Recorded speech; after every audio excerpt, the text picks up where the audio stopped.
Good day. Today I would like to talk with you, possibly for the last time, about my wife, her death at the hands of a bunch of people who just don't seem to care, and of my life with her. My wife's name was Jacqueline Billy, and she was, to me, the wonderful person who sustained me in our life of marriage together, even though for part of that journey she was unable to move to help herself. She was unable to speak properly at the end. But this is also a story of a love match. I made the video, which you can see on the appropriate channel, my blog site and stuff like that, with the hospital video editing crew, and with the consultant, Mr. Oxenham, giving his reply, his calm, studied, factual, but ever so careful replies to my calling. I literally do not know how these people can look themselves in the face. My wife went into hospital she had a fractured hip. It had to be done. It had to have the surgery. But the slapdash methods of training, so-called training given to certain individuals, meant that I was phoned up and I was subjected to a 3-minute monologue about how some people, because of their frailty, didn't have a great deal of a great quality of life if they had been subject to resuscitation. Now, quite frankly, I don't give two shits about anybody else. This is my life and my wife we're talking about.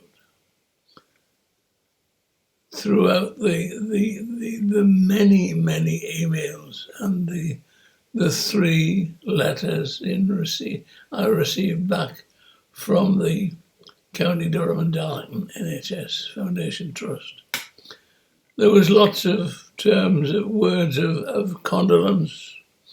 There was lots of words of, "Oh, we're terribly sorry." But nowhere in amongst all those words, those reams of letters and emails, nowhere was there a single instance of somebody saying, "Sorry, we got it wrong. We got it badly wrong. And what can we do to make it right?" As I said, my wife went to the hospital in the Durham hospital, and I was standing right by her bedside after the X-rays when this young doctor came down and told us,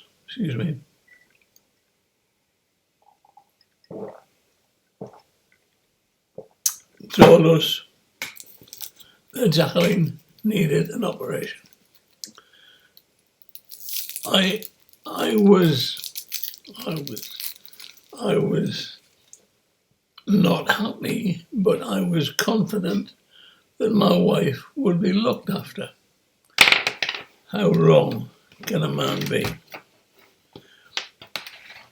I was phoned up in the morning, on the Saturday morning. I was told my wife was scheduled to go into surgery for to repair the fractured hip. And I was phoned up and I was told that she was out of surgery, that she'd had a drink of tea, and she was resting. What more did I want to hear? That would be enough for me.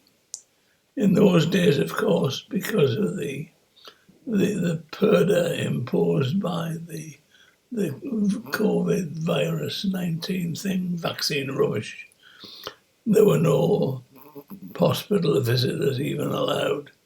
You weren't allowed to go anywhere near the bloody bedside. So I didn't even bother trying. But I was told that she was fair, and I relaxed.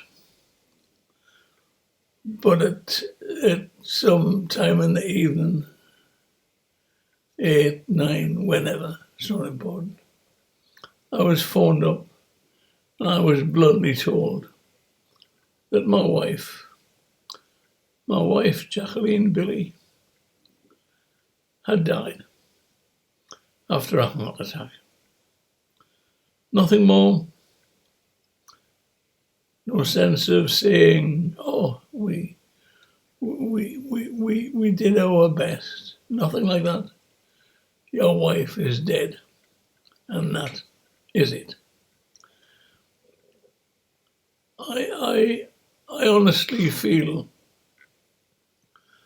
that I was in the lowest point in all of my life with the grief and the sadness that I was going through. I nearly went downhill myself, but I determined to be strong in memory of my Jacqueline.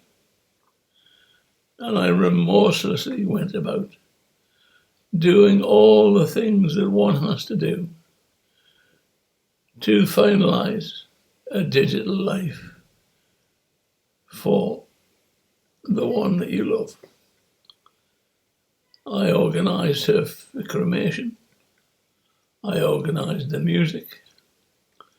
I organised the conversations with the council for the council tax and the pensions people. And of course, I told the pensions people that she had died, and I received a terribly sorry letter about a week or so later, saying that Jacqueline had been overpaid by £84, and would I pay it back? This government must be really short of money. But there again, that's their job, and I wanted nothing that wasn't mine and Jacqueline's, so I sent it back. But as I say, I got to the point where I wasn't breaking down in tears every time I even thought of Jacqueline, because I owed it to her that I said I would be strong. I promised her I would be strong, and I became almost solid again with that time that I was concentrating purely on the aspects of saying farewell at second and third hand to my Jacqueline Billy. It's a funny thing about the middle name Billy. Jacqueline's father was convinced that his next child would be a boy. So he was going to call her Billy. And then when Jacqueline was born, my mother-in-law said her name will be Jacqueline. And you can add on Billy if you want to, but she's definitely a girl. There's no rubbish like that. But that was my father-in-law. But as I say, I was getting better. I wasn't grief-stricken to the point of collapse. I wasn't forever breaking down. Much to my closer family's concerns, that they began to believe that I would be getting through it. And you have to be strong, you have to be forthright, you have to be matter of fact. And I was getting there. And then I had a phone call from the coroner's office in Crook in County Durham, reminding me that Jacqueline was due to have an inquest and would I be interested in attending. No, I mean, I've never been in an inquest, coroner's court before. I had no need to. But I said yes, because I wanted to know officially how Jacqueline had died and to get some measure of what exactly had happened. And then she said, I will copy you, the young lady, super person. She said, I will copy you with the hospital records when we receive them from the hospital, so that you are up to date with the things which were signed and said about your wife at the time of the operation and afterwards at her death. So I received this email, and as I read that disgraceful report, and I say disgraceful because I bloody mean it, as I read that report, I suddenly realised that the hospital bastards had signed a DNA do not attempt cardiopulmonary resuscitation file. They had opened a file and they had judged my wife not to be worthy of life. They judged her they signed her off, and they didn't even think twice. The hospital report said the husband, that's me, I had agreed to the operation, which was obviously factually correct. And I had also agreed to the imposition of a DNAR notice to be placed upon my beloved's bedside file. Now, anybody who knows me, anybody who has had even the slightest connection with me, would know that I would never, ever in a million bloody years consent to the death signature, which is a DNAR document being placed upon my wife's bedside file. I would never have done it. I would have fought them all the way to the High Court. But I would never have done it.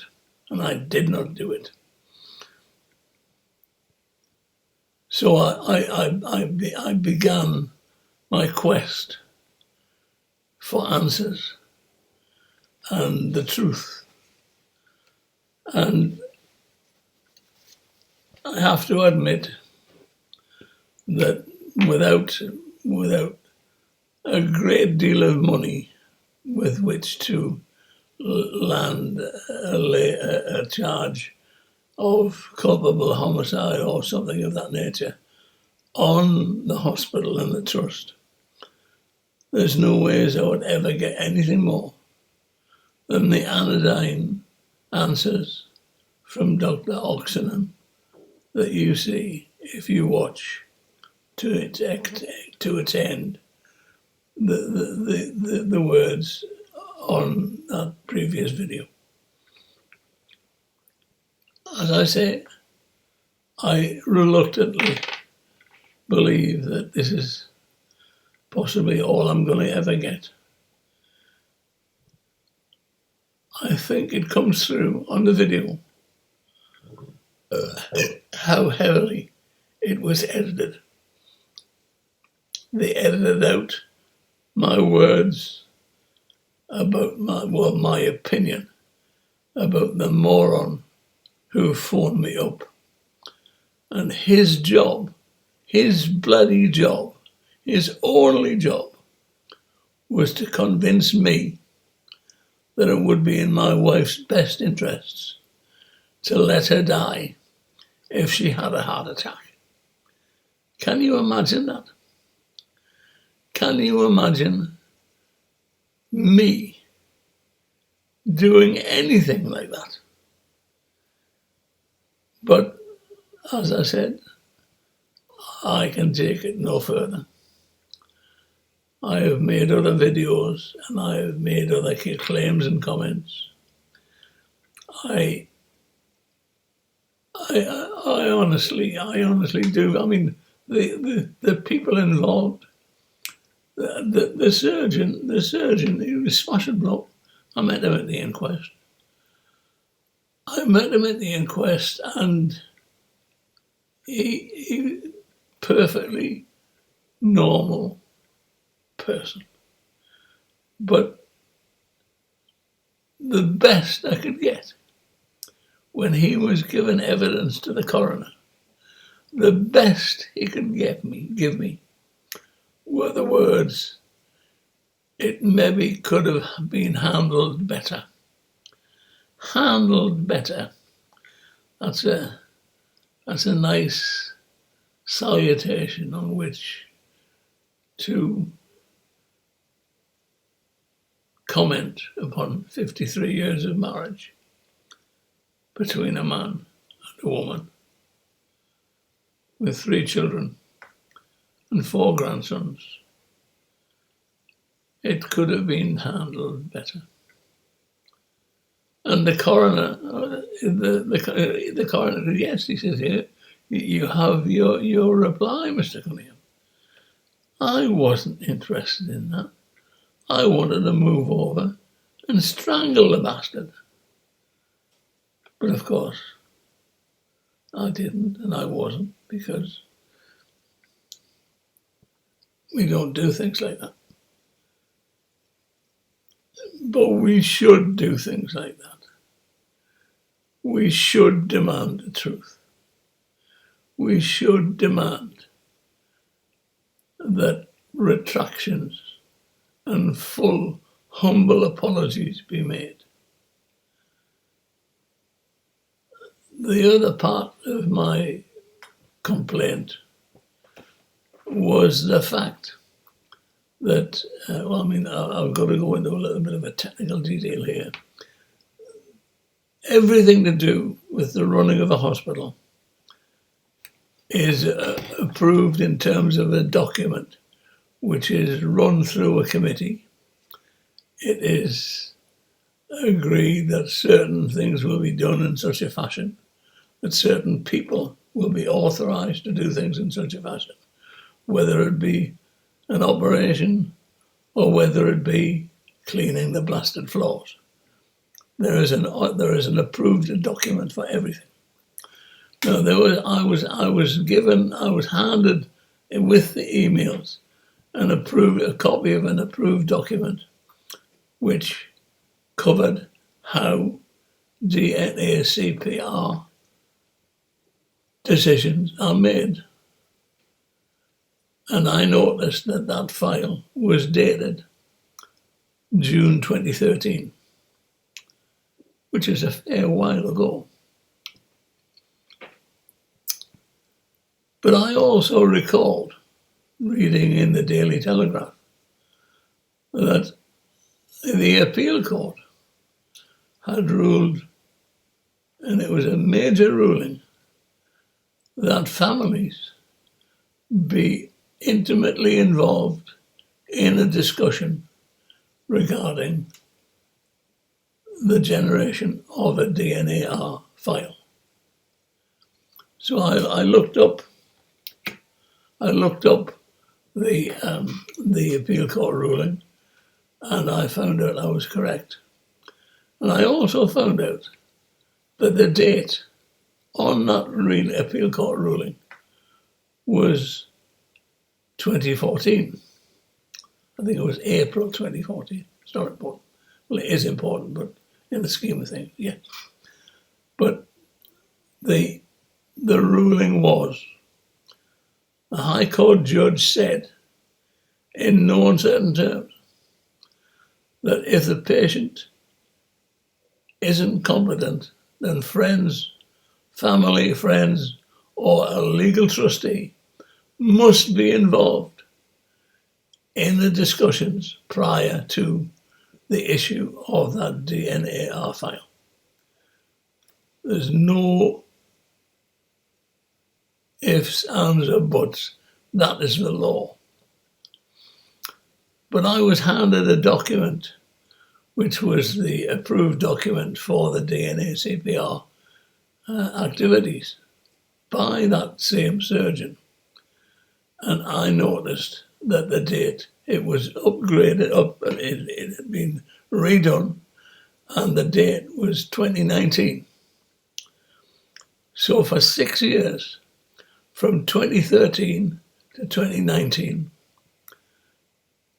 the hospital and the trust were outside of the law with regard to DNA CPR consultations.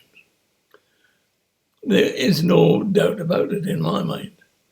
They were outside, they had broken the law, and they were continuing to break the law. How many people had been through operations and had died under the rule of that bunch of it may sound sinister, but